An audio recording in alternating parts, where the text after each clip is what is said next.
All right, friends, it's time to give you loyal listeners a discount on protein powder. You may or may not know, but I launched my very first protein powder 2 years ago. It's a grass-fed beef isolate with only 3 ingredients: grass-fed beef, either organic cacao or organic vanilla, and organic monk fruit. Now, if you don't want any of the added flavor and sweeteners, you can also just get unflavored. And no matter what flavor you choose, you're getting over 23 grams of protein per scoop, which is going to keep you full and satisfied between meals. I love starting my day with a Fab4 smoothie and breaking my fast with that much protein. It makes a serious difference in my cravings and blood sugar balance the rest of the day, and I've seen it with my clients as well. Now, I never thought I'd own a product company, but when I got pregnant with Sebastian, I realized the majority of protein powders were chemically extracted or enzymatically extracted, and I wanted to use heat and water only. I wanted minimal ingredients because we don't need those emulsifiers, fillers, or added vitamins, minerals, and probiotics. All of those additions increase the chances that it's not going to work for your body, whether it be bloating, digestion issues. I just wanted pure, clean protein to keep you full and satisfied so you could build the most delicious Fab4 smoothie. And I have to say, I'm pretty proud of the flavor. If you take a look at our reviews on Amazon, you'll see 5-star reviews for flavor. And that is key, because if you don't love your Fab4 smoothie and you don't love drinking your protein powder, you're not going to do it. It won't become a habit, and it's consistency that outpaces everything. So if you're here and you're listening and you want to give our protein powder a try, use the code PODCAST5 for $5 off your order. And let me know if you love it. My favorite ways to apply this protein powder is in my Fab4 smoothie, making freezer fudge, making chocolate milk, making hot chocolate, and throwing the unflavored into all my kids' baked goods. So let me know how you use it. Let me know if you love it, and share this podcast deal with your friends.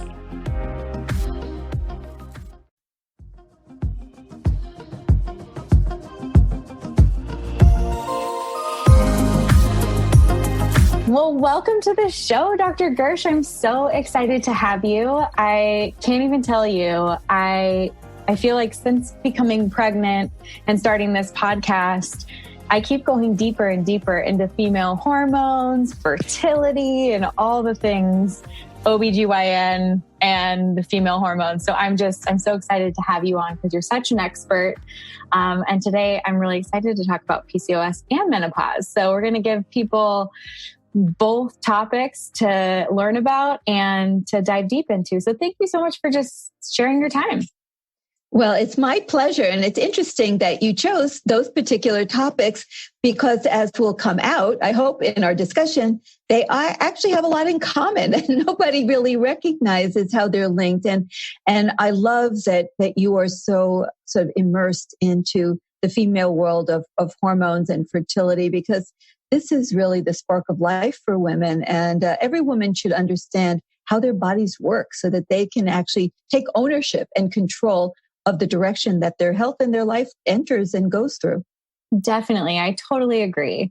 So I am a sucker for taking it back to the basics and for every one of our listeners to really understand what the diagnosis is we're talking about, what the symptoms may be. So let's start with PCOS.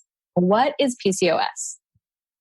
Well, the name, which many are trying to change, but it's an uphill battle. And then it's hard to know if it's even worth the trouble, to put all that energy and focus on just changing a name. So I kind of try to focus on exactly what you're bringing up, understanding it rather than working on the name. So, but the name comes from the fact that the ultrasound finding of lots and lots of little cysts that encircle the outside core or cortex of the ovary. It's just really a classic look where you have lots and lots of little cysts. Sometimes they call it a ring of pearls. So these are not big cysts. These are tiny, tiny little follicular cysts. And they're emblematic of lack of ovulation. So it's really the outward sign of what's going on that's really malfunctioning in the ovaries. So in most women with PCOS, they do have problems with ovulation. So that will lead to, of course, menstrual problems, irregular cycles. But some committees of doctors got together not too long ago, and they created their criteria for how you diagnose PCOS. So to actually acquire that diagnosis, you would have to have 2 of the following 3. And they expanded it to include a group that does not require, which is one of the 3, that you have any signs of androgen excess, which traditionally has been sort of like the signature issue of women with PCOS. So I was not really pleased when they did that, but it is what it is. This is what a committee does. So you have to have two of the following three. You have to have that ultrasound finding of lots and lots of little cysts around the rim of the ovary, or you need to have irregular cycles, or, and remember, two of the three, or you have to have other issues involving androgens. And that's, which, like I mentioned, was always a key, which is either you have to have clinical manifestations of androgen excess, which are classically excessive facial hair, which we call hirsutism, but it could also be body hair, like hair on your chest, your abdomen, your back, excessive hair, anywhere that males typically have hair and women do not have excessive amounts or any. Or you have what's called androgenic alopecia, where you have thinning of hair on your scalp with the sort of the female version of male pattern baldness, or you have the recalcitrant, really hard to treat cystic or hormonal type of acne, which is like the big cysts that form on the jaw area. And that's just so hard to treat because they're like deep inner cysts of inflammation and infection. So you need two of the following. But in the past, the Androgen Excess PCOS Society, they insisted that you had to have the androgen excess part. And now you don't. But the vast majority of women with PCOS will actually have all three. So that's really the classic. You have the ultrasound findings, the irregular cycles, and signs of androgen excess. The types of androgens that we typically measure, so they're called male hormones, but women have them just like a very small amount compared to males. It's testosterone and the adrenal androgen, DHEAS. So that's a lot of letters. That stands for dihydroepiandrosterone sulfate. So we don't say that. So we just say DHEAS or DHEA sulfate. And that is also an androgen that can also turn into testosterone. So if you have an excessive amount of that adrenal androgen, you often will also have some excessive levels of testosterone. And that brings up that the vast majority of women with PCOS have excessive production of testosterone from their ovaries, but a smaller percentage, maybe 14%, really have an adrenal base for their PCOS. And it's probably actually a different condition, although it can manifest very similarly, where they have only elevation of DHEAS from their adrenal, which may also translate into elevated testosterone, but it's really more of an adrenal problem than an ovarian problem. But we're just barely scratching the surface in learning a lot of these things. But just in the last decade, tremendous amounts of new information have come to our understanding of PCOS. And that's why I'm so excited to talk more about it. Oh, well, it's already such great information and a really great foundational start to understanding PCOS if people don't understand it and haven't been diagnosed with it. But I think even just giving people those, the clinical things to look out for when you have elevated androgens, like that cystic acne, but really even the alopecia piece with the facial hair piece. That sometimes, I just had someone pop into my direct message the other day and told me that they're having more hair on their face and they're sort of losing hair on their head. And I'm like, have you ever talked to your OB-GYN about getting tested for polycystic ovarian syndrome? That would be the first thing I would do. Just knowing what these symptoms are is so important. And also being able to read your own diagnostic testing and your own blood tests.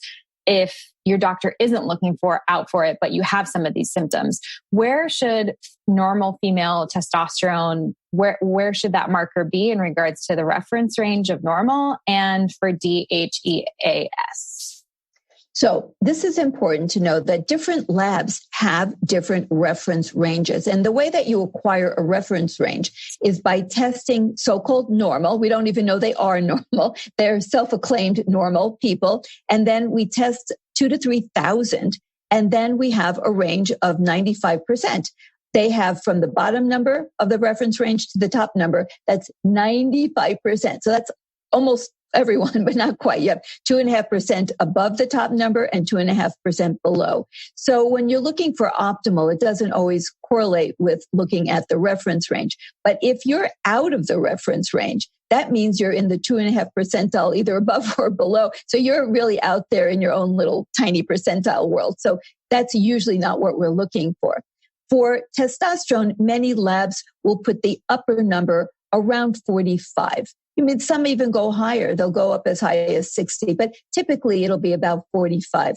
So in women with PCOS, often the number will be in that range, like the upper portion of the reference range, or maybe it'll be up around 60. Occasionally I'll see it closer to 100 and rarely over 100. But what also happens, and this is not really, it's done a lot, but it's not really very useful, is that doctors order free testosterone. That would mean unbound. But in women, because the levels of testosterone are relatively small, the amount of unbound or free testosterone is really small, and they're not accurate. So you need to understand that those tests are just not accurate in women. So what you really want to look at is sex hormone binding globulin. So this is a protein that's made by the liver that binds up, along with albumin, another protein in the blood. It binds up sex hormones like estrogen and testosterone, which is the one that we're really looking at here, so that it's not loose or free and available to act on the tissues. So it's not really as important in some ways what the total is. It's how much is actually available or free to act on the tissues.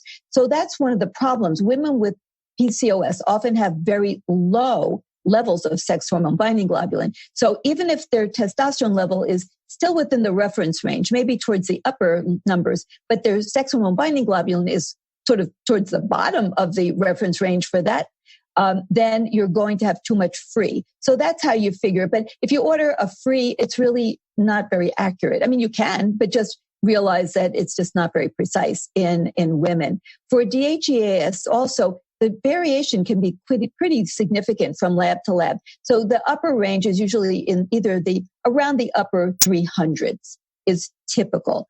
And I will occasionally, sometimes it's lower, but in that range of upper 300s.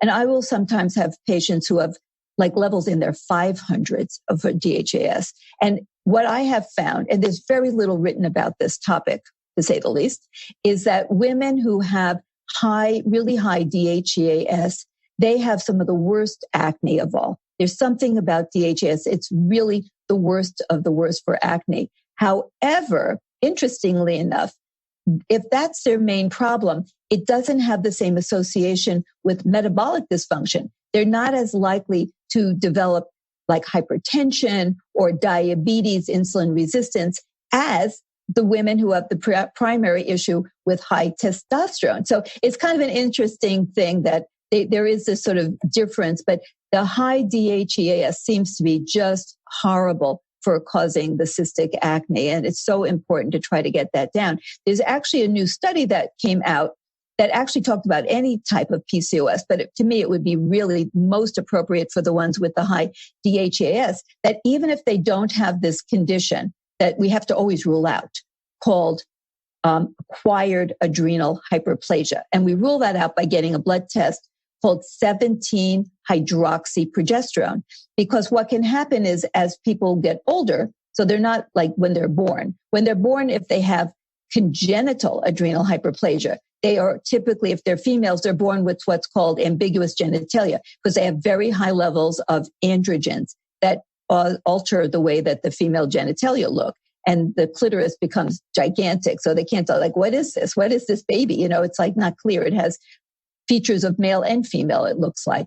But when this happens later in life, that's not what happens. But what happens is that they have really high DHEAS because they have a block to making cortisol. Not completely. It's a partial block. Otherwise, they would die. So it's not not a complete block, but it's a partial. So when it goes down the pathway, it has to, because think about a road. You want to make a right turn, but there's it's a 6-lane road, but all five of the 6 lanes are blocked and the traffic is really backed up. But look, it's all open to the left. So you'll just make a left turn. It doesn't get you where you want to go, but look, there's no traffic. So that's kind of what happens in the adrenal gland. So you end up with this surplus of DHEAS. and a deficiency of cortisol. And that can be treated by giving tiny doses, but that's the acquired. But even if you don't have that, maybe there's some underlying kind of a thing going on that it doesn't really test with any abnormal test results, like with the 17-hydroxyprogesterone, which goes up, which just signifies there's a partial block. But if you give tiny doses of dexamethasone, which has been in the news lately, it's a type of a steroid, but not like big doses, just a tiny dose, it seems to suppress that. And you can actually have dropping of the DHEAS and the testosterone by around 50% or more. And it can change everything for these women. So, you know what? Yeah, it's a super significant. You know, but for people, because we don't actually have, even in my world of integrative and functional medicine, we don't really have the best tools for getting that DHEAS down. We just don't. I mean, we try to lower inflammation, and we can give certain supplements like blends of myo-inositol, dechiro-inositol, and they can be helpful. And time-restricted eating, which we can talk about, has also been helpful, but that works actually better for testosterone than it does for the DHEAS. And that's a really difficult thing. So, you know what? As an MD, I cross all lines. You know, I take whatever's best. So I can prescribe. And you know what? If I can change someone's life by giving them just a tiny bit, just enough to suppress the production, and change their life, that's what we should do. So I'm just starting that out. I just have a couple of people, and I'm waiting to see how they fare. But I feel optimistic that, oh my gosh, at least I have a tool, because this is so, you know, it's so challenging for all of us that are trying to help patients and clients when we just hit a wall and we say, gee, what are we going to do now? Because we don't know how to fix something that's like blocking the highway. You know, we don't have a way to get rid of that block at this moment. That's one of the reasons why I love functional MDs so much, is that you're able to blend sort of that Eastern and Western approach. You can take your MD background and use pharmaceuticals when they seem efficacious, and you understand how they're synthesized and how they're working on in the body, and then pair that with lifestyle changes, like you mentioned, time restricted eating and certain things like that. But it is difficult if DHEAS elevation is really causing this chronic cystic acne. That's not something we can wax off our face, right? It's scarring, and it's embarrassing, and it can really change the way people even go into their day. So I love that. What when you see that type of diagnosis, you said there were two differences. One's coming really more from the adrenals, and one's coming more is really more like sex hormone related, right? Or the ovary related. But when it comes to the adrenal side of PCOS, do you feel? Can you explain that a little bit further? Is it more like adrenal fatigue? What is happening in regards to, is it how our lifestyle is that's affecting our sex hormones? What's kind of like, take us back? Well, this is my theory. Okay. Unproven, because the amount of inquiry, scientific inquiry into this question has been marginal. Okay. So we are leading the troops, trying to find out what's going on, or, we're not even into the troops. We're just explorers right now. Right. So you need to understand what happens when puberty occurs, because this is where problems are beginning for women that develop PCOS with the sort of adrenal focus. So puberty begins when the brain has perceived that the time is right. Now, how would the brain know it's time for puberty?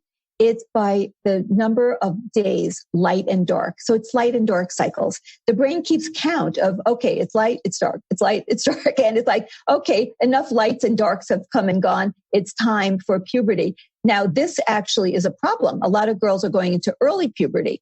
And one of the reasons is too much light. So the brain thinks more time has passed than actually has. So a girl could be like 8 years old and, okay, time for puberty. Wait a minute. It really shouldn't start. If you look back in like really long time ago, girls didn't usually get their period until they were around 16. And now there are girls getting their period when they're 10.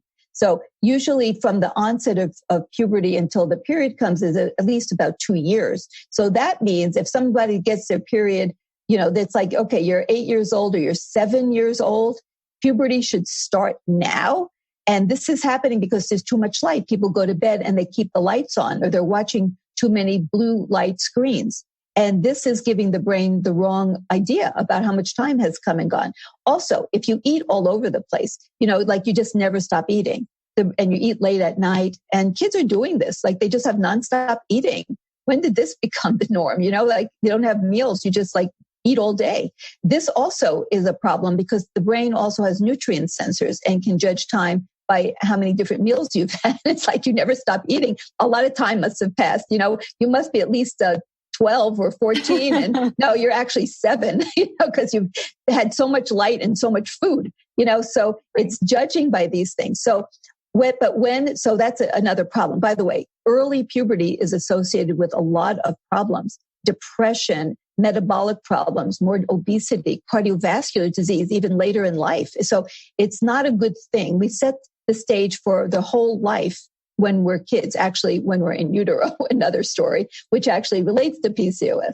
So, but when you go through puberty and the brain says, right or wrong, it's time. Often it is the wrong time. So the adrenal gland is awakened from sort of its slumber, and it starts to put out higher amounts of cortisol and DHEAS. Now, why is that? Well, because if you went back 20,000 years, when a girl would be, say, 12 or 14 and she would start into puberty, she would be like really thin because like they just didn't have like problems with obesity like today because food was kind of scarce. So you had this really rail thin little girl, and now she needs to go through puberty. Well, in order for that to happen, she needs to put on body fat because the fat is going to aromatize with that enzyme, aromatase, and convert the androgens into estrogen. But that won't happen unless you have enough fat tissue. So how are you going to get suddenly fat on this little thin girl? Well, you get more cortisol. Cortisol creates a certain amount of insulin resistance. So her blood sugar starts to rise. Well, and insulin causes what?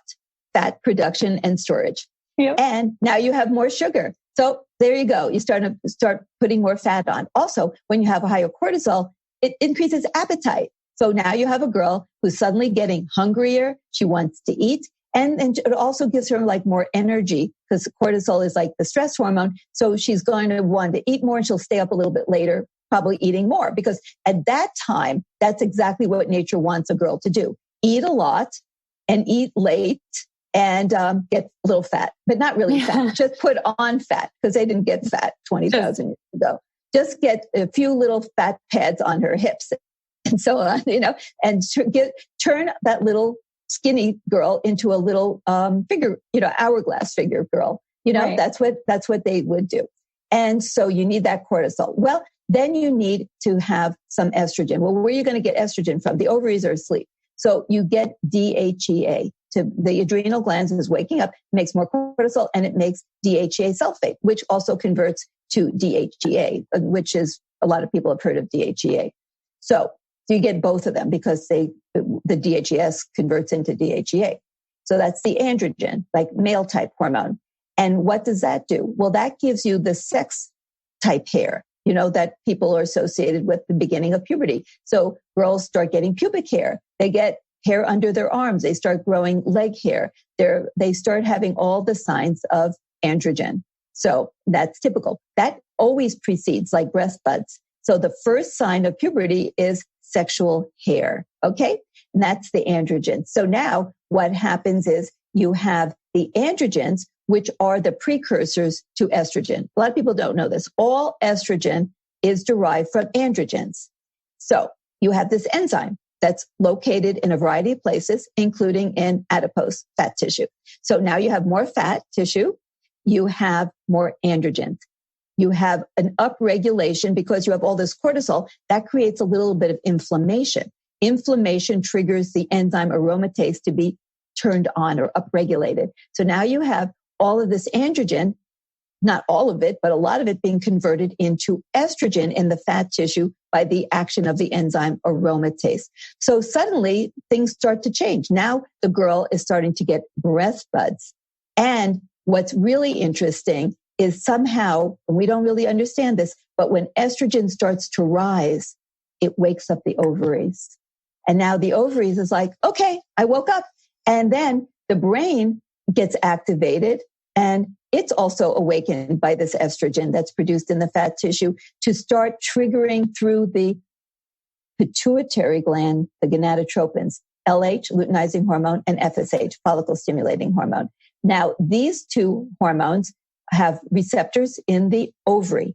LH triggers the ovarian production of testosterone. So the ovaries make testosterone in one part of the ovary, and then the testosterone moves into another part of the ovary called the granulosa cells, where FSH triggers the conversion through aromatase that's located in the ovary of the testosterone into estradiol, the primary estrogen produced by the ovaries.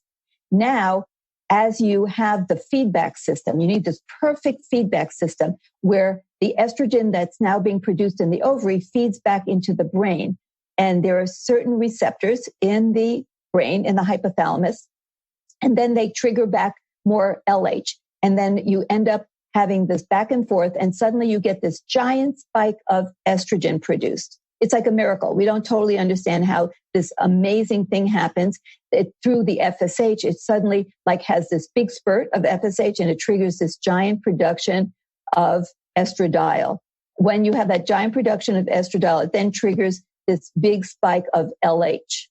And that triggers, when everything's right, the first ovulation. The first egg gets put out. And when that happens with that giant spike of estrogen, it tells the brain puberty is complete. That part of puberty is complete. It suddenly calms down the adrenal gland. So it stops making all that cortisol. It stops making all that DHEAS. It just calms down. All that stuff goes back to more quiet mode. And the ovaries take over. And then from that point on, you get this beautiful lunar rhythm where the ovaries go through this amazing cycling and all's well with the world. And you have this young, attractive, healthy, fertile young girl. Well, fast forward to today. We have a world of endocrine disruptors, chemicals that interfere with the normal function of hormones. Everything from the production to the distribution to the receptor function to the degradation and to the elimination. So what seems to be happening in the young women who end up stuck with this overproduction, but they don't really have acquired adrenal hyperplasia, but they have this overproduction of not just actually DHEA, they also, and DHEA sulfate, they also have sort of an overproduction of cortisol too. It's like the brain never signaled properly, hey, puberty's over. You can like rest now. Like your job is done getting things started. So stop. That the signal never comes out. So it's like puberty that never stops. So they're always in this developmental stage of puberty where they have too much cortisol, too much DHEAS. So what does that do? It leads to uncontrolled appetite, high insulin because they have insulin resistance. They have too much sugar. They have too much fat being produced. And they're so wired because they have too much cortisol all the time. So they're always in this sort of like stressed out state, which is really common for women with PCOS. Now, it turns out that even women who don't have the primary adrenal kind, they also have a lot of this going on because they don't make enough estradiol. And so if you don't make enough estradiol, you don't have proper functioning of your autonomic nervous system, which is what controls all of your mood, all of your autonomic things like your breathing and your temperature. All these things are off. And so women of all types of PCOS have upregulated stress. And so they have too much cortisol for all of them have too much cortisol, which really pushes towards having inflammation and insulin resistance and dysregulated appetite and obesity. That's why it's very, very common to have sleep problems. All of these things and of course it gets really even more complex, but it's really fascinating. If you think of women who are stuck with this high DHEAS, that their brains simply never gave the signal that, hey, you can stop. Now, one of my theories, and I would love to have someone like work with me to like prove it, would be if you took women with the high levels of adrenal DHEAS and you put them into a study protocol where you actually gave them rhythmic bioidentical hormones and you pushed the estradiol to spike, that you pushed it like to the limit, not like over the limit, but you pushed it really high with the idea that there's something wrong with the receptor function in the brain. So it's not recognizing the signal. It's like the estrogen receptor isn't like triggering what it should trigger. So it's like stuck. It's like, just push harder. And like, it's, you know how it's stuck in the on mode? It's like, turn it off, like turn the switch off. And it just won't turn off. It's just stuck in the on. So if you push enough estrogen at the brain, like maybe you can like push it from that on mode to the off mode, and it will finally just tell the adrenal, come on, you can stop now already. Enough is enough. And that will like shut it down. But we need a study. You know, I don't want to like turn everyone into like an unregulated study. Yeah. Yeah, lab rat.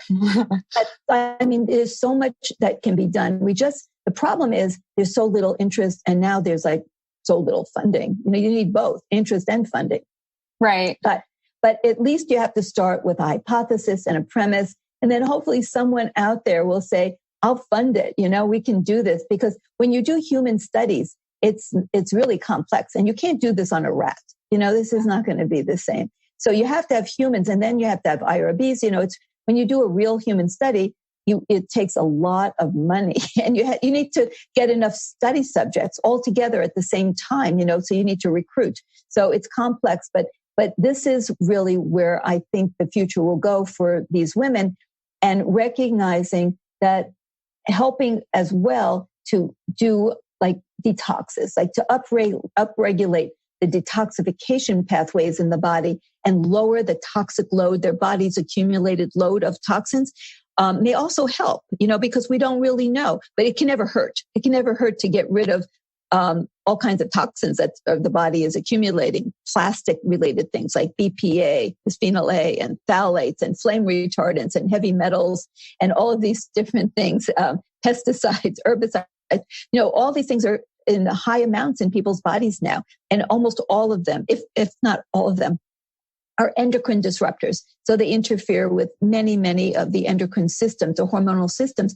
And what is a hormone? It's really a communication system. It's like the language of the body. It's how one organ talks to another. So a hormone, or sometimes the hormones are produced locally. It's how the organ talks to itself. You know, it's like telling, this is what you should do, you cells, you know, you should do this. But it would be like if we all spoke like the story of Babel, right? Nobody could communicate. It's like, you know that you're trying to say something to someone, but they just don't get it. And that's what's sort of happening in the body. Like you don't have the right hormones. The organ systems are not going to know what to do. And they get very confused, and they get desynchronized. So things are not working in synchrony. And then you have basically metabolic chaos. And that means all of the regulatory systems in the body are really offline. And that includes the immune system, which is all about regulating the inflammatory response. And women with PCOS have a very dysregulated immune system. So they create this uncontrolled state of inflammation at a very low trigger. So they're like weapons of mass destruction, these immune cells. And they're there to save us and protect us. But if they are dysregulated, and it takes almost nothing to trigger them to release all of their inflammatory contents, their inflammatory cytokines, and they create this chronic state of inflammation, but not in response to an infection. I mean, that's what you're supposed to be doing. Like you have trauma, you have an infection, the immune system is activated to clean up the mess and to clear out and destroy the invaders. But here we're just having inflammation. So we're having all of these, you know, crazy weapons of mass destruction, these immune cells that are all capable of making these destructive enzymes that are designed to dissolve dead tissue or pathogens like bacteria and viruses. But instead, we're just creating havoc on our own selves, right? It's like we're running around destroying our house. You know, it's like, you know, I think there was one of those Dr. Seuss books is like that, you know, the Cat in the Hat. Yeah. It's like, you know, like they're just like crazy. That's like our immune system. Like they're just like destroying the place, you know, clean up. I am obsessed with the last explanation of just puberty and how we have our first ovulation and how things can be disrupted. I always like to give our listeners sort of that hit list of things that they can do to protect themselves, or if they have daughters at a young age. I think about these young women, especially being a mom and being pregnant. I have boys and I'm going to have another boy, but just thinking about my friends who have little girls, like what can we do? You talked about the light cycle, you talked about eating, and you talked about endocrine disruptors. Are there specific things that if you were knowing what you know now, a mom of a little girl, what things would you, or like structure would you put in her life? And what things would you try to keep out of her life to support her body to go into puberty naturally at a normal age? Well, starting, we'll say, not going back to intrauterine life, but after birth, it's so important to breastfeed. And really 2 years. I know that that's not typical in the US to breastfeed for 2 years. I mean, I'll take what people give me, right? Like anything's better than nothing. But the goal is really 2 years. And the reason is that it takes a good 2 years, maybe longer, maybe more like 3, to really set what we call the gut microbiome. That's the microbial population of the greatest number. It's in the trillions in the gut, in the GI tract. And these microbes are not freeloaders. They actually help develop our immune systems. They create they create vitamins. They create neurotransmitters and hormones. They interact with our liver, the master detoxification organ and metabolic powerhouse of the body. They actually have their own clock genes that help to keep the time of the body. They make these metabolites from fiber called short-chain fatty acids that are communicators and signaling agents, as well as acting as food for our gut lining cells, the enterocytes, and also the brain. In fact, they're so important that the neurological system of the gut, called the enteric nervous system, actually has receptors for like butyrate. That's one of the short-chain fatty acids, as does this big finger of the brain that's called the vagus nerve that puts out branches for the autonomic nervous system, along with sympathetic ganglion, to control the entire autonomic nervous system that controls your sweating, your temperature, your mood, your temperature, I said, and like your blood pressure, your pulse, everything. All of that is controlled through the autonomic nervous system, which is heavy, like I mentioned, on mood. And butyrate has receptors located for it on the vagus nerve. That's how evolved we are with our own gut microbial population. And when that's activated, the receptors cause the vagus nerve to put out its signals, which is parasympathetic, which is the calming part of the autonomic nervous system. So we feel happy and at peace and all's well with the world. And we know that breast milk actually has in it certain types of fibers called oligosaccharides that are not food for the baby. The babies cannot digest them or do anything with these oligosaccharides. They're pure food for the microbes. So breast milk is designed to nurture the little baby developing microbial population of the baby's gut along with the baby itself. We are one with our microbes. And this is not happening. I mean, if I could go back in time, I would do so many things differently with my own kids. But for those of you who still don't have to look back with regret, you can look forward to the future, and know these things that I certainly did not know. And a lot of people still don't know, is the critical importance of breast milk. There's no replacement for it.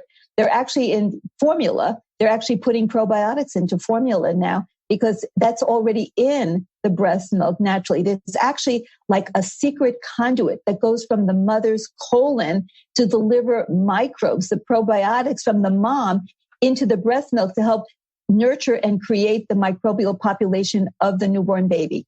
This is key to having everything work properly, because like I said, they're signaling agents. They produce the microbes along with the gut. They produce all of these agents, neurotransmitters and hormones and vitamins, and we need them. And right now we have tremendous diversity deficiency. We don't have enough types of bacteria. We don't have the right numbers. And that's really why so many children, not only girls, we have an epidemic of PCOS, which is huge. And it is related to the gut microbiome, along with the endocrine disruptors and other issues, and that are genetically predisposed as well. But kids as a whole, have a host of problems that didn't exist when I was a kid. Now we have high rates of attention deficit disorder, hyperactivity, separation anxiety, prolonged bedwetting. We also have eczema. We have autoimmune diseases. Type 1 diabetes has increased 700% in like the last 15 years, which is a huge, that's insane, terrible and insane. Children are having high rates of autoimmune diseases of all sorts, and type 1 diabetes is an autoimmune disease. Childhood leukemias, and just like so many problems are happening to children now. Asthma that is much more prevalent. So there's just a lot of this is related to not having the right gut microbiome. Now, a lot of children are born by C-section. That is hugely popular. I don't know what, I think it's a lot of it is not the obstetrician's fault, by the way. It's that there's all kinds of problems with the whole signaling system in the mom. So labors are dysfunctional. The labors are not starting on time. They're not working properly. And we're just having a lot of problems having normal labors and deliveries. And it's just, people need to be talking about this. All they talk about is we have too many C-sections. Well, why are we having them? It's not because all the obstetricians are lazy bums and they just want to go play golf. And so they'll just do a C-section. It's not changed. And now we have what are called laborists. They're doctors that are fixed in the hospital and they don't have any place to go because they're not allowed. They're actually working. They're on shift, right? They're shift workers now doing labor and delivery. And so they have no motivation to like do a C-section, like the zero. Okay. But the C-section rate has not gone down. Okay. It's not because of the obstetricians doing the wrong thing. It's because the patients are not functioning properly. So, but if you have a baby that does have, that you had to have a C-section, there's some interesting new things on the horizon. I just saw an article actually taking poop of the mom and especially testing it and then feeding a tiny bit to the baby. Like how amazing is that? Years and years ago, I suggested doing vaginal swabbing where you do like a 4x4 little Raytex sponge in the mom's vagina that you get the secretions and all the bacteria from the vagina, and then you wipe it all over the baby and even in the baby's mouth.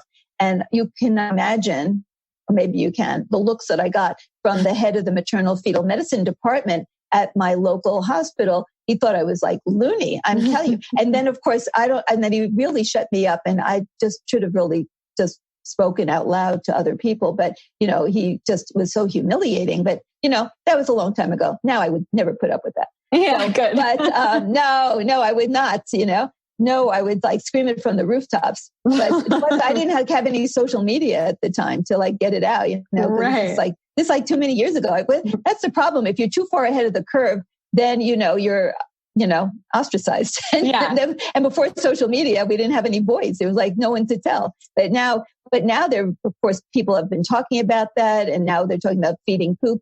And when I was doing a ton of deliveries, it's just so terrible. They would take betadine, which is a powerful antiseptic, and wash every part of the mom, so that heavens, we wouldn't want babies getting mom's bacteria. It's like, oh, brother, now we know that's like the ultimate worst thing to do. So we wash the babies after they're born. We did, with like all kinds of cleaning solutions. We'd wash the mom, and then we give everybody antibiotics. And, and if you had a C-section, it was that on steroids. And then they would give babies bottles and the moms wouldn't breastfeed. So these are all the things that set you up for trouble. Let's put it that way. So if you can control it, try to get out of the hospital. Don't let anyone take the baby from you. Don't let anyone wash the baby. Don't let anyone touch the baby. Don't let them give the baby vaccines. There's like no need for vaccines in the hospital, please. This is like crazy stuff. And if you do have a C-section, talk to them, or even ahead of time about they're not going to do baby fecal feeding. I can tell you that's not ready for prime time, but, maybe swabbing, to see what the hospital says. But for sure, just keep breastfeeding, 2 years, if you can, 3 years, even better. And then after that, don't buy plastic toys, look at all the teethers and all the things that the baby puts in their mouth. Most of them are filled with phthalates and BPA.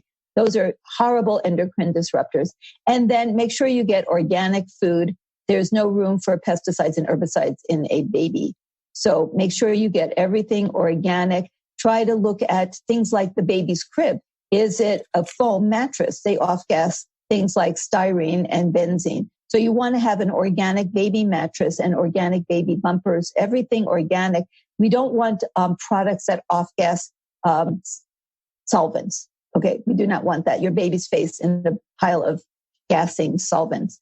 So everything you can. It's not easy. I mean, this is not easy trying to live an organic life in this current world. You know, the people have tried to live without plastic, you know, journalists, I'm going to live without plastic, and they get like one day, you know, because everything's in plastic. They can't get food. It's all in plastic. So, but try your best to not have plastic. And then, of course, if you're breastfeeding, then everything you eat goes to the baby. So make sure that you're, of course, and doing everything organic, products on your skin. Look at cleaning solutions, products, you know, everything you can use, like natural things. You can make your own cleaning solutions. You don't have to sterilize your house. You know, you just want to clean, like plain old soap and water works, vinegar and water, lemon oil, orange oil, you know, and these things are really great. So, and look at clothing, even that, you know, try to get more natural fibers for your clothes for the baby.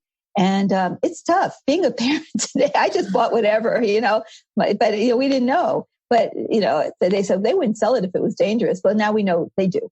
They do. It just is what it is. So all these things will help to lower the toxic load of your child. And children have a lower threshold to being harmed. So that's really important. Like adults, it's a big deal. For kids, it's a humongous deal because they are just little bitty people, and a smaller amount will be more toxic to them.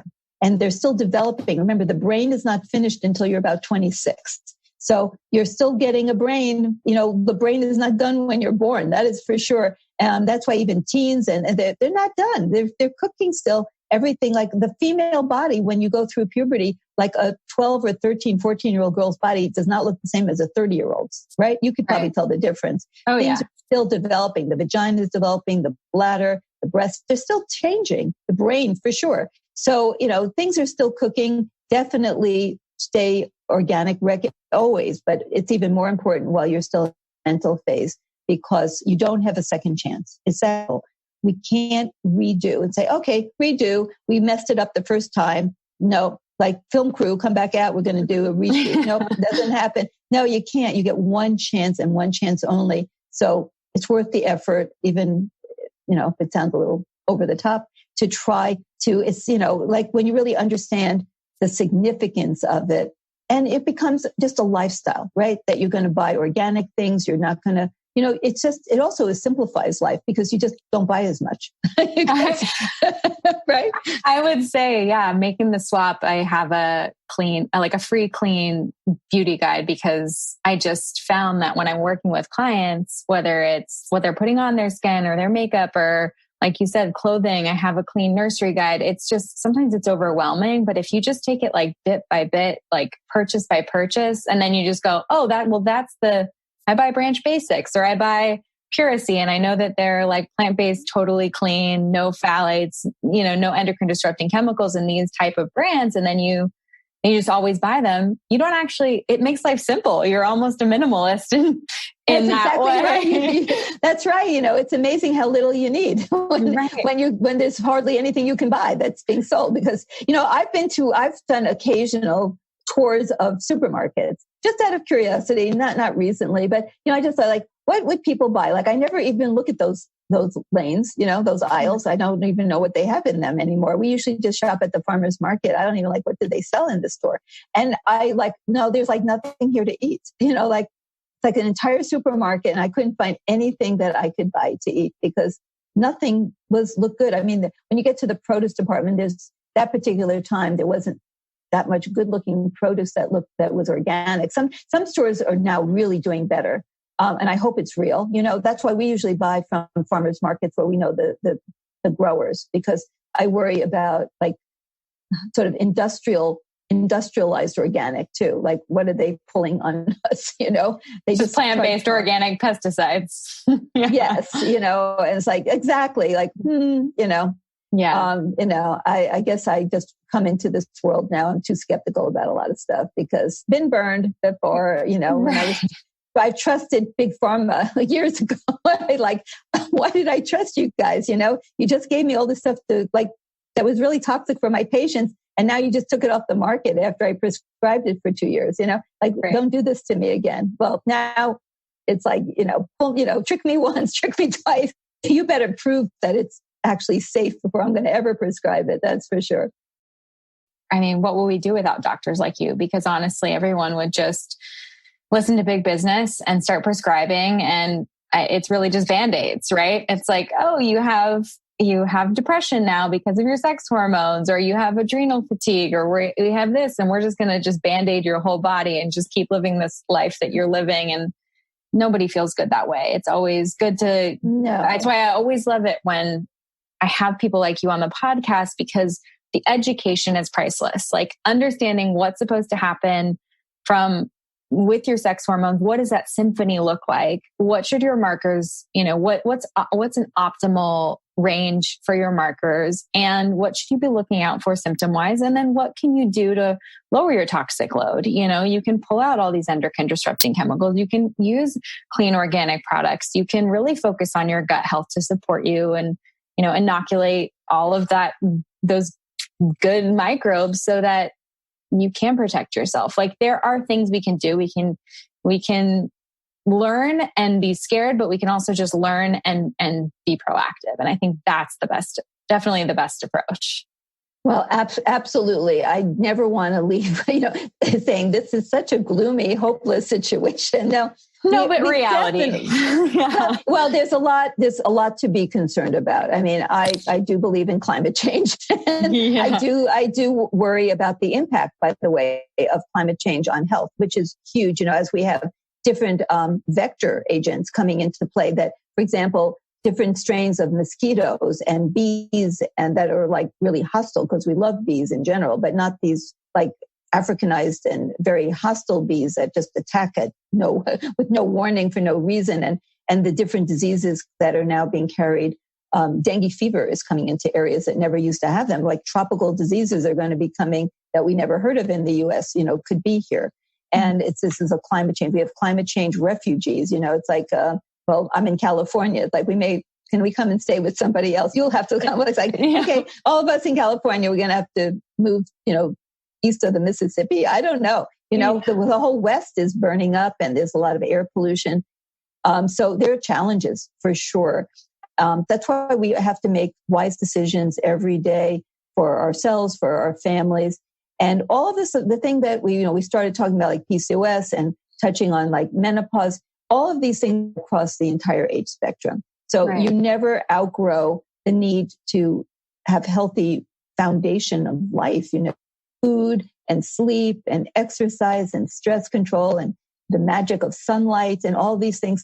It's just that there are certain conditions or times of life when it becomes like even more significant, because you have to work even harder. So like women with PCOS, they just have to work harder because they have more challenges in getting their metabolic systems online. So it's like they can't cheat. They have to have a big breakfast. They have to exercise. They have to work on stress. They have to take their supplements and these types of things. When a woman goes through menopause, there's a comparable thing. They lose their amazing estrogen and of their sidekick, progesterone. It's like, I think of it as Batman and Robin. And they're both really important, but estrogen is sort of, the Batman, but Batman's not right without Robin. So we need that progesterone too. They're a team. And when you lose that, then many systems really become very dysregulated, because estrogen is really the beautiful link between reproductive functions and metabolic functions. It's one body, and nature didn't make reproduction as a separate like add-on. It's all intertwined with every aspect of health. And it's totally understandable. Why would nature want an unhealthy woman to become pregnant? She would probably die. The baby would die. That makes no sense. So estrogen has receptors in every organ in the body, including the reproductive organs, and it regulates the immune system. It's very key for every organ system functionality: the brain, the blood vessels, the heart, the gut, the skin, the lungs, the kidneys. Every organ has receptors for estrogen, and it's really the master communicator of the body. It's like, it just is what it is. English has become the universal language of the world, estrogen is like the universal language of the female body. And there are other languages, and they're also very important, and they're very, necessary. But if you don't speak English and you're from, Croatia, or you're from the Czech Republic, you're not going to easily talk to people in China. So, English puts them together. And that's what estrogen is. Estrogen just communicates throughout the body for every organ system. It operates to keep the master clock. So we have our circadian rhythm online, so we can have all our organs working together on the beat. And when we lose estrogen, it's just so fundamental. All those things start going awry. And we have to work extra hard as a menopausal woman to work with our systems to try to keep things optimally functioning. So it's just everything that we just have to work harder, like eating the right foods. It's even more important, going to bed at the right time and nurturing our musculoskeletal system. And then I'm a big fan of hormones, because it would be like if some alien came from some other galaxy and had this magic ray gun and they went around at night and vaporized all our thyroid glands. So it's like you woke up in the morning, it's like, what happened? I don't have a thyroid gland anymore. Everyone would say, we better get on thyroid. They wouldn't say, well, you can eat more vegetables. Now, I'm all for eating more vegetables, but you can't eat your vegetable way out of not having a thyroid gland. You can't exercise your way out. You can't meditate your way out. You don't have a thyroid gland. You don't have any thyroid hormone. And there's no substitute with lifestyle for that. But, of course, you want to have a good lifestyle. So the same thing, women go through menopause. It's like some alien came and like evaporated their ovaries. It's like they're not working anymore. So, you tell women, take pharmaceuticals, take more Prozac, take Fosamax, take, a million other drugs, tranquilizers, and to go on statins and blood pressure drugs. Just give them their hormone. They have a deficiency of a hormone, estrogen and progesterone. They have this hormone deficiency state. Give them what they need. And then also recognize that no matter what we do, we're not going to replace the ovaries. We're just doing the best we can. So the ovaries are not functioning. So we have to do the best we can. So we still have to work extra hard with all those other things, because we're still going to have to work with all the lifestyle elements extra hard, because we didn't just replace their ovaries. They don't have ovaries that are working anymore, but we're giving them back hormones the best we can to help maintain the communication system. It's kind of like, well, we don't speak English as a first language, but we're trying. We speak broken English, and we're trying to communicate throughout the body to keep things working properly. And we can do a lot. But without any estrogen or progesterone, we are really in trouble. And we have to, and everyone is different. When they hit menopause, it's like, what's your savings account of health?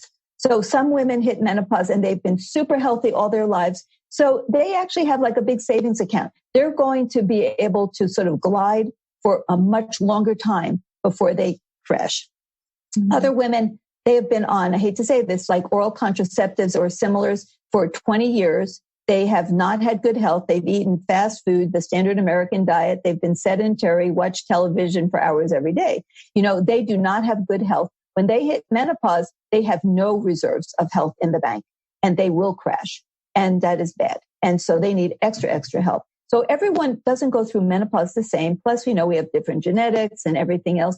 But every woman, 100%, will have some degree of effect of losing ovarian function. It's not effect free for anybody. And so recognizing this, but also recognizing that, we have science. This is where science is great. Like I can prescribe bioidentical hormones, identical to what the ovaries made, and I can try to give it at physiologic levels so that it's at least similar to what a woman would have during like part of her menstrual cycle.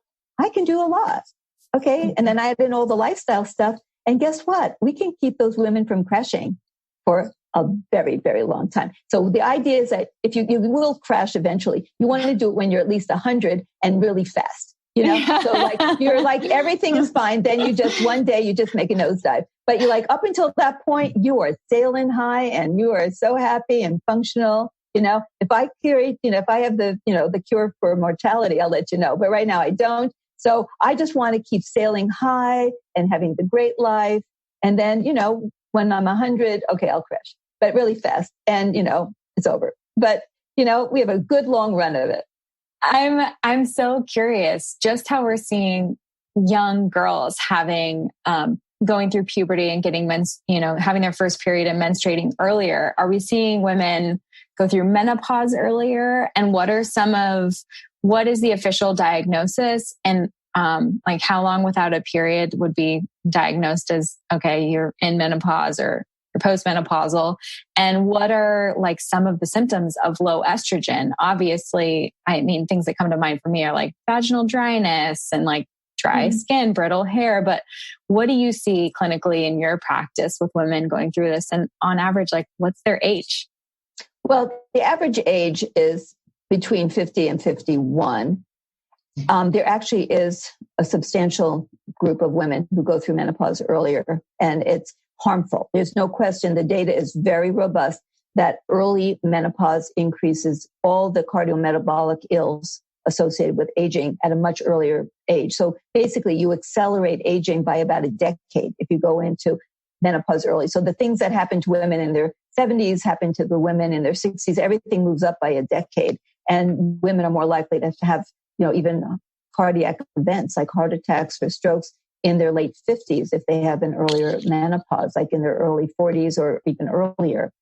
And so the official definition of menopause is you go 12 months without a period. And that is completely artificial and actually pointless because it defines menopause by when you have your periods, which of course there's a correlation. But menopause is not a moment in time like, oh my gosh, I crossed the finish line, I'm there. That's how people think of it. Am I there yet? Am I there yet? Now, you're not like at a destination where you park and you get out and then like now you go sightseeing here. You're at their destination. It's a process, it's like the journey is the process. The journey is it. So your ovaries are declining and this happens over years. Now, the symptoms tend to accelerate in about the last 5 years before the periods stop. But think of menopause more as ovarian senescence or ovarian aging. And the menopause, when the periods stop, is just the final result of this ovarian aging process. And defining it by 12 months is totally arbitrary because why can't you define it as 7 months? Or what about 13 months? I mean, it's totally arbitrary. So in terms of like starting hormones, there's nothing that says you need to wait 12 months of a woman suffering. Like she's losing bone. She's getting unhealthy. Her arteries are getting plaque. You don't need to do this. You don't have to wait 12 months. It's totally arbitrary. So think of it as just a process. And different women will go through it a little bit differently. Some will have like it really accelerated in terms of how their symptoms sort of come all of a sudden and then their periods just suddenly stop, like they're regular and just stop and that's the end of it. And others will sort of wind down and they'll go 2 months, no period, then they get one. Then they'll go 3 months, no period. And this could go on like for 3-4 years, that kind of thing. Some women have really terrible hot flashes, typically like hot flashes, night sweats, mood disorders, sleep problems, arthritis, like joint pain, palpitations, rapid heartbeat, acid reflux. A lot of GERD happens after menopause. So a lot of things are offline because the estrogen receptors are everywhere. So basically every single organ system can be affected. And the fact that you have brain issues like, memory loss is like ubiquitous. Virtually every woman transitioning to menopause has word retrieval, particularly names. It's like, I don't know, what was that again? It's like bigger than a bread box, like bigger than my dog, like what was that item again? Or what was the name of that person? I just can't remember the name, I remember going through menopause and it was when Tiger Woods was having some issues, we'll say. And like, I was trying to say, remember that guy, the golfer, like, what was his name again? It's like, Tiger Woods, it's like you have this memory problem for names or objects, but you're very good at adjectives and adverbs and verbs are pretty good too. But names, forget it. Nouns are just out the window. So it's really true. By the way, that's been published data on that. So women think they're going demented and a little bit they are. We now know, but like the good news is it kind of levels off. But if you go on hormones, you can really prevent this. This is like really, really important because the brain has estrogen receptors and the brain loves estradiol. Well, the brain makes estrogen. But men, for example, their brains make 6 to 8 times as much estrogen in the brain as do women, but it didn't matter because women got all that estrogen from their ovaries. Well, when you take the ovaries out of the picture and all that estrogen is no longer being produced, the brain doesn't make up the slack. The brain is now in an estrogen deficient state.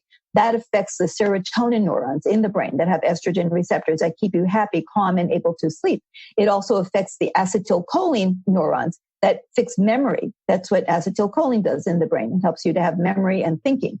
So all of these are really a problem. Then the hypothalamus and the limbic system, they all have estrogen receptors. They're involved in the autonomic system, for example, mood, and also your temperature and your sleep and your heart rate and all that stuff. So that's why that gets all messed up as well. This is a sign now, and there's published papers on this, that when you have these things, it's really a sign of inflammation in your brain, neuroinflammation. And women who have these symptoms have higher rates of everything bad happening to them later. So why would we want to just say, oh, it's okay, just suffer through it?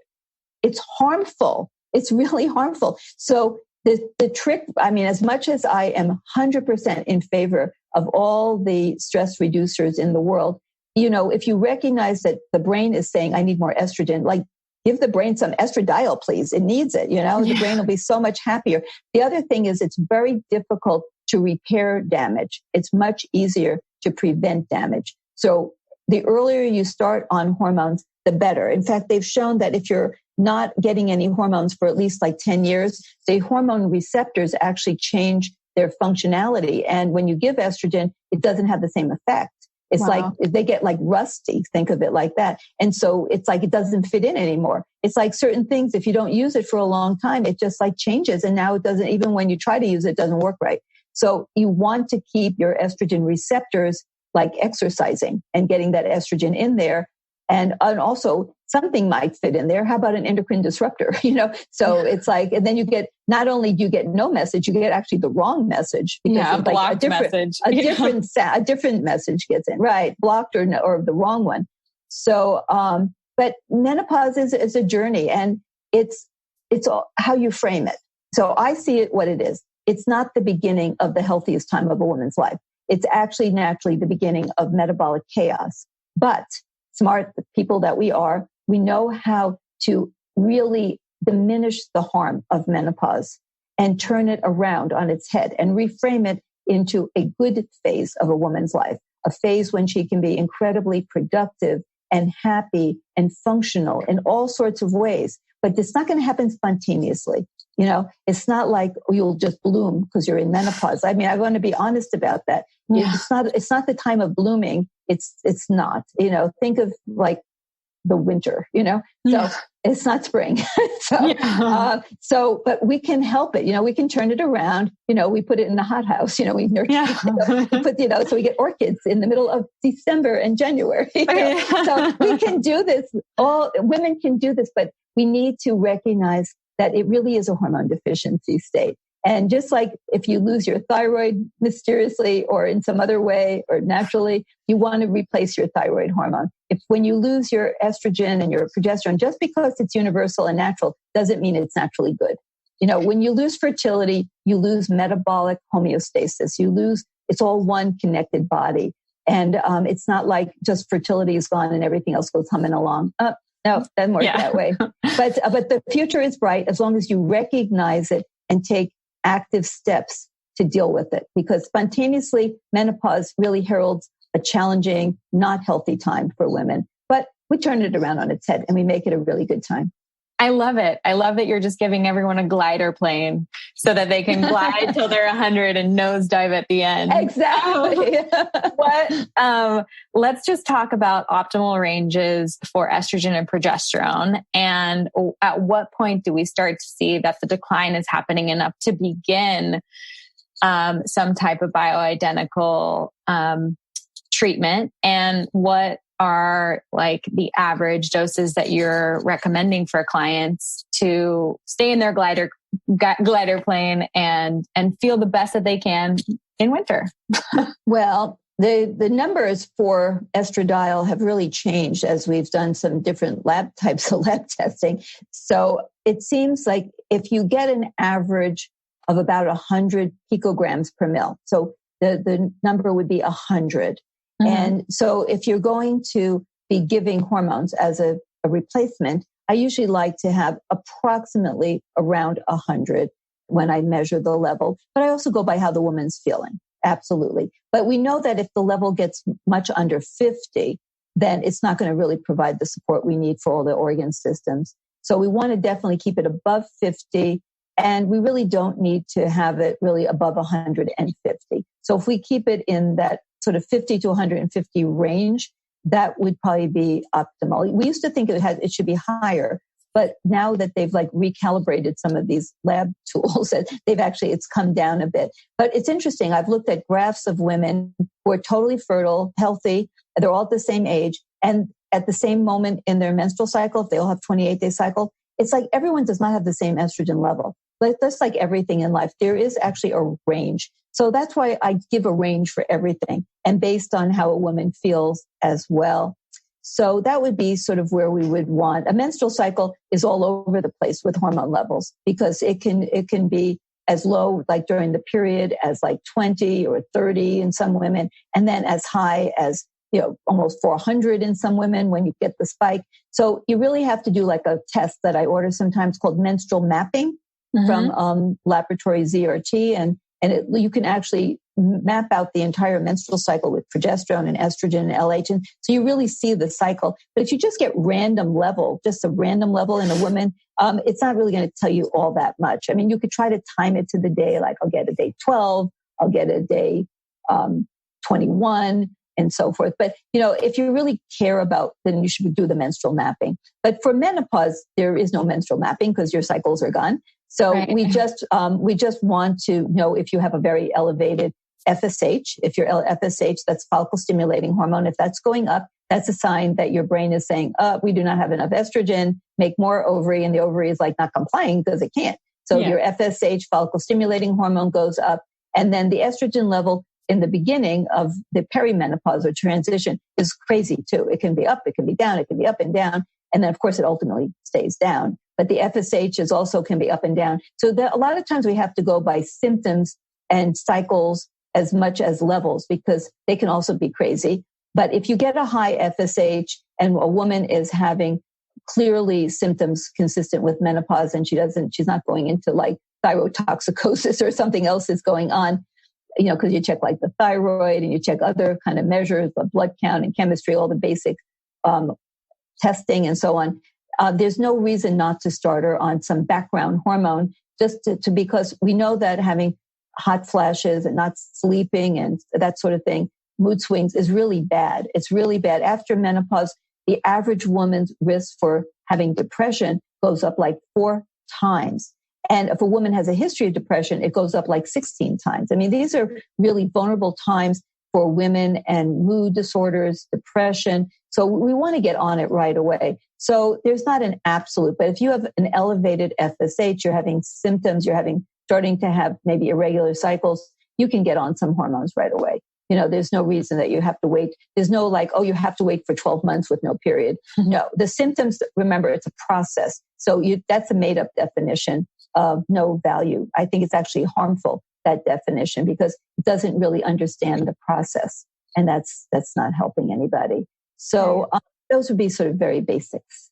I love it so much. You've given us such great information, really laid the foundation of education and given us those everyday tools that we can start to incorporate. And I think for anyone going into menopause or experiencing the loss of a period, waiting for that 12-month mark, you really put a little light bulb in their head that they should be talking to someone like you. I definitely would recommend searching out someone with an OB-GYN specialty, but also someone in functional medicine like Dr. Gersh. It's such a pleasure to have interviewed you today. I feel like I could talk to you for 2 more hours, but I know you have to get back to your patients. But thank you for being here. Where can people follow along? Well, I know you have your website, books, all kinds of things. So, my primary job is seeing patients in my office. My office is in Irvine, California, where I see patients every day, 5 days a week. And that's what I do all day long. I also do telemedicine now. So if people can't come to me, then I can work with them remotely. There's sometimes some limitations, but I can do a lot with telemedicine as well. So the name of my practice is Integrative Medical Group of Irvine. And as well, I have an Instagram live show that I try to get out at least like once a week. And I have different types of shows. And I just did one in September, which was PCOS Awareness Month on PCOS. I'm going to be doing one on menopause. I'm going to try to do as many interesting things as I can. So my Instagram handle is DR, like in doctor, DR period, Felice Gersh. So don't forget the period, because that's the one I'm using. DR period, Felice Gersh. I have 2 books out on PCOS. I'm planning to do one on menopause in the near future. The ones on PCOS, the primary one, so the foundation book is PCOS SOS. And then the one for women who really want to get a baby, it's PCOS SOS Fertility Fast Track. And that's a 12-week, week by week, very clear cut, spelled out way to optimize your fertility if you have PCOS, or actually for anyone, because basically it's a lot about lifestyle, because I'm talking about what you can do for yourself. Sometimes drugs are needed, but that's not what the books are about, because this is like self-help books. And for people that they need pharmaceuticals or they need exams, they need to have other tests ordered. That's when I really need to be involved as really the doctor, not just writing books. Not the author. I like to, not just the author, right? I actually do like the one-on-one. But, a lot of times people can do a lot for themselves. And the education that I try to provide with my books, my Instagram Live, is to help women, like I started from the very beginning, take charge of your own life. You're the director, you're the captain of your life. And you need to tell people what you need, what you want, and then go out and get it, right? Because this is the focus, right? You need to take care of yourself, because, we have a complicated system where people can get lost. And so you need to stand out from the crowd and, just say, this is what you need and this is what you want, and then go and get it. So I was so pleased to join you here today. And, anything that I can do for your guests, for your clients, or anyone out there listening, just let me know. I will. I definitely will. You're such a trusted source. And we'll make sure that your books and your Instagram and your website to your practice are all linked in the show notes. Like I said, it was such a pleasure. And I love your brain. It's full. So thanks for sharing it with all of us. Oh, my pleasure. And everyone stay well, stay safe, stay happy. All right. Thank you for listening to Be Well by Kelly. Please subscribe to the show on Apple Podcasts, Spotify, or wherever you listen to podcasts. Learn more at BeWellByKelly.com and follow me on Instagram at BeWellByKelly. I would love if you picked up my books, Body Love and Body Love Every Day. They're sold on Amazon and at all major booksellers.